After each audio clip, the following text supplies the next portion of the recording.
हाँ, आदाब, नमस्कार। मैं इस वक्त बैठा हूँ भारतीय जनता पार्टी के बहुत ही वरिष्ठ लीडर और विधान परिषद में सदस्य माननीय अशोक धवन जी के आवास पर। आज आपने जैसा कि सुना होगा और ख़बरें और मैसेजेस के ज़रिए आपको ये इल्म हुआ होगा कि बुनकरों के फ्लैट रेट को जो दिसंबर में एक आदेश जारी करके समाप्त कर दिया था, आज उसे माननीय मुख्यमंत्री जी ने उस पर स्टे कर दिया है और कहा है कि एक दूसरा अब आदेश बनाया जाएगा जो बुनकरों से राय मशवरे के बाद। तो असली हीरो तो यहाँ है, इसलिए मैंने सोचा कि आपकी भी कुछ बात हो जानी चाहिए। तो मैं चाहता हूँ कि किन किन दौर से गुजर कर ये प्रक्रिया पहुँची। लगभग 8 महीनों से हम लोगों के हर आंदोलन और हर मुलाकात में माननीय धवन जी हम लोगों के साथ रहे हैं। तो आज मैं इनका बेहद शुक्रिया अदा करना चाहता हूं पूरे उत्तर प्रदेश के बुनकरों की तरफ से, और चाहता हूं कि आप पूरी प्रक्रिया के बारे में थोड़ा प्रकाश डालें और बुनकरों की हौसला अफजाई करें। दोस्तों नमस्कार। दोस्तों, आज हम सभी बुनकरों के लिए बड़े हर्ष का विषय है कि जो लड़ाई पिछले 8 महीने से हम लड़ रहे थे फ्लैट रेट की, बिजली के फ्लैट रेट की, आज उसमें हमको कामयाबी हासिल हो गई है। माननीय मुख्यमंत्री जी ने बड़ी कृपा करके हम लोगों की सारी बातों को मान लिया है और माननीय मुख्यमंत्री जी ने ये निश्चय किया है कि 31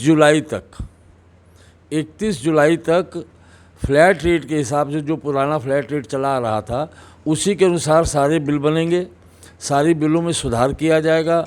उसकी पेमेंट जो जितने भी उस पर टैक्सेस लगा रखे थे, जितने भी उस पर पेनल्टीज़ लगा रखी थी या ब्याज लगा रखा था, वो सब माफ़ होगा। फ्लैट रेट के हिसाब से 31 जुलाई तक पेमेंट होगी और 1 अगस्त से बुनकरों के लिए नई पॉलिसी बनेगी, जिस पॉलिसी के बारे में वो बुनकरों से भी राय करेंगे और अपने प्रशासनिक अधिकारियों से भी राय करेंगे। मित्रों, ये सारा काम सिर्फ बुनकरों की एकता और जो हमारे मुख्यमंत्री माननीय योगी आदित्यनाथ जी हैं उनका मन बड़ा है। वो हमेशा से इस पक्ष में थे कि बुनकरों के लिए कुछ करना चाहिए, लेकिन कोरोना काल के कारण बहुत सी बातें हो नहीं पा रही थी। अब मुख्यमंत्री जी को ज़रा सा भी जब समय मिला तो वो हम लोगों के साथ बैठे। उन्होंने अपने मंत्री से हम लोगों को बुलाने के लिए कहा। श्री सिद्धार्थनाथ सिंह से हम लोग पहले भी 3 बार मिल चुके थे, आज फिर मिलने आए। वो चूँकि कोरोना पॉजिटिव थे इसलिए वो सामने तो नहीं आए, लेकिन उनके प्रमुख सचिव नवनीत सहगल जी आए। उन्होंने बुनकरों की बातों को समझा, जाना, हमारे महत्व को समझा और 31 जुलाई तक पुराने फ्लैट रेट से बिजली की बिलों का भुगतान बुनकर करेगा, ये निश्चय कर लिया है। इसके कारण सभी बुनकर नेताओं ने अपनी हड़ताल वापस ले ली है। हम माननीय मुख्यमंत्री जी का हृदय से आभार व्यक्त करते हैं जिन्होंने बुनकरों की समस्या को समझा और उसका निदान किया। और आप सभी बुनकर भाइयों को बधाई देते हैं कि आपने जो एकता दिखाई, जो आपने पेशेंस दिखाया, जो आपने इतने दिन तकलीफ सहकर भी शांतिपूर्ण ढंग से अपना व्यवहार रखा, उसके लिए आप सब बधाई के पात्र हैं।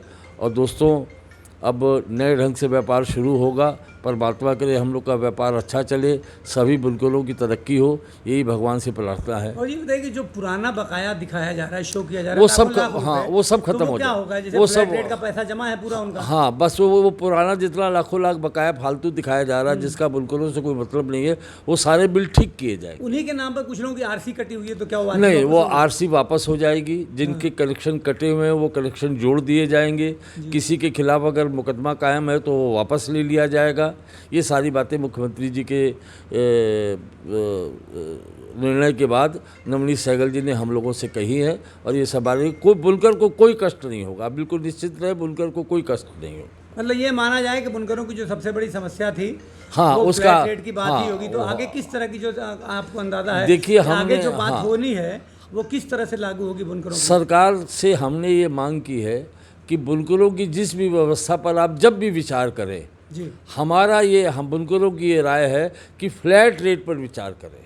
आज 75 रुपया, कल को उसको बढ़ा दें आप, हमें उसमें कोई इतराज़ नहीं है, लेकिन फ्लैट रेट पर विचार करें। कोई रीडिंग के चक्कर में हमको न डालें ताकि हम बिजली विभाग द्वारा उत्पीड़ित न हो, इसलिए फ्लैट रेट की मांग हम लोगों ने की है। तो बैठक में तो ऊर्जा विभाग से भी, ऊर्जा मंत्रालय से भी कुछ अधिकारी बैठक में मौजूद ऊर्जा थे। विभाग से भी अधिकारी मौजूद थे, हथकरघा विभाग के अधिकारी भी मौजूद थे और सभी अधिकारियों ने हमारी दिक्कतों को समझा है, जी। जाना है। सभी बुनकरों जब अपनी दिक्कतें रखी तो उन्होंने माना कि ये दिक्कतें बुनकरों को रही हैं, अब उसका निराकरण हो जाएगा, किसी को घबराने की आने जरूरत वाले नहीं। दिनों में जैसे हथकरघा विभाग के माध्यम से सारा काम होता है, 3-4 साल पहले से हुआ है, तो क्यों ना सीधा हथकरघा विभाग को हटाकर आखिर ऊर्जा विभाग के माध्यम से सारा काम हो, तो क्या अब दिक्कत है? देखिए, पहले हम लोग एक काम कर लें, पहले बुनकरों के बिल ठीक हो जाए, उनकी पेमेंट हो जाए, उनका कारोबार चालू हो जाए, फिर शांति से बैठ के सरकार से बात की जाएगी कि बुनकरों का लाभ किस में है, सरकार का लाभ किस में है। वो बातें शांति से बैठ के सरकार से करेंगे। बुनकरों के ऊपर बहुत सारे फर्जी तरीके से बिलिंग बनाई गई, तो इस पर भी कुछ चर्चा हुई होगी? वो हाँ, वो सब खत्म हो जाएगी। कुछ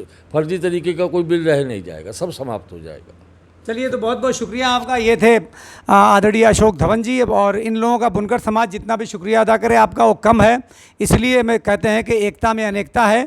और कुछ अच्छे लोग आज भी हर ज़माने में हैं, और तमाम बुनकरों का इस बहाने बहुत बहुत शुक्रिया, और भारतीय जनता पार्टी की सरकार का बहुत बहुत शुक्रिया, अशोक धवन जी का, और जो बाकी कपड़ा मंत्री हैं उनका बहुत बहुत धन्यवाद, और हथकरघा मंत्री हैं उनका भी बहुत बहुत शुक्रिया। बहुत धन्यवाद।